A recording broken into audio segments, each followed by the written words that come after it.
দিনভর এভাবেই হাসি খেলায় মেতে থাকে যমজ দুই বোন। দু বোনের বন্ধন এতটাই দৃঢ় যে মায়ের পেট থেকে জোড়া লাগানো মেরুদণ্ড নিয়েই পৃথিবীতে আসে তারা। এখনো তার একটা চিকিৎসা, একটা অপারেশন বাকি আছে। এই গরিব রানার পক্ষে এটা করা সম্ভব নয়, তার কিচ্ছু নেই, গরিব মানুষ।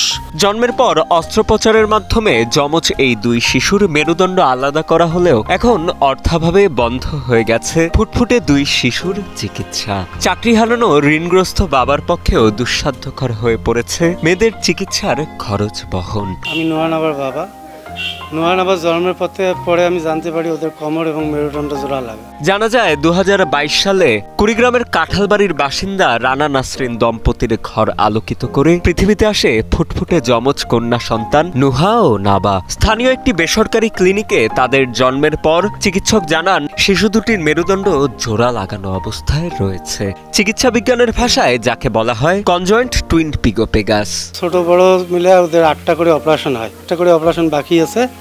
ডাক্তার বলছে 3 থেকে 6 মাস সময় লাগবে পরবর্তী অপারেশন করতে। সন্তানদের এমন জটিলতার কথা শুনে ঘাবড়ে যান শিশুদের বাবা মা। পরবর্তীতে রংপুর মেডিকেল কলেজ হাসপাতালে বিশেষজ্ঞ চিকিৎসকদের শরণাপন্ন হলে তারা জানান এ ধরনের দুটি মেরুদণ্ড জোড়া লাগানো মানবদেহ আলাদা করার সামর্থ্য তাদের নেই। এরপর সেখানকার চিকিৎসকদের পরামর্শে নুহানাবাকে ঢাকায় বঙ্গবন্ধু শেখ মুজিব মেডিকেল বিশ্ববিদ্যালয়ে ভর্তি করানো হয়। সেখানে চলে চিকিৎসকদের নিবিড় পরীক্ষা নিরীক্ষা। সদর হাসপাতালে জন্মগ্রহণ করে আমরা শুনতে পারি তাদের নাকি 2 মেরুদণ্ড একসাথে জোড়া রাখছিল। এরপর বিশেষজ্ঞ চিকিৎসক ও বিএসএমএমইউ কর্তৃপক্ষ তাদের আলাদা করার সিদ্ধান্ত নেন। তখনই দেশে প্রথমবারের মতো অস্ত্রোপচারের মাধ্যমে আলাদা করা হয় মেরুদণ্ড জোড়া লাগানো শিশু নুহা ও নাবাকে। দীর্ঘদিন চিকিৎসার পেছনে আমার চাকরি চলে গেছে, আমি 10 লাখ টাকার মতো ঋণগ্রস্ত হয়ে গেছি।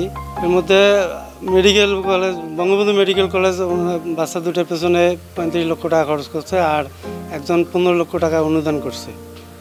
টোটালে 60 লাখ টাকার উপরে খরচ গেছে।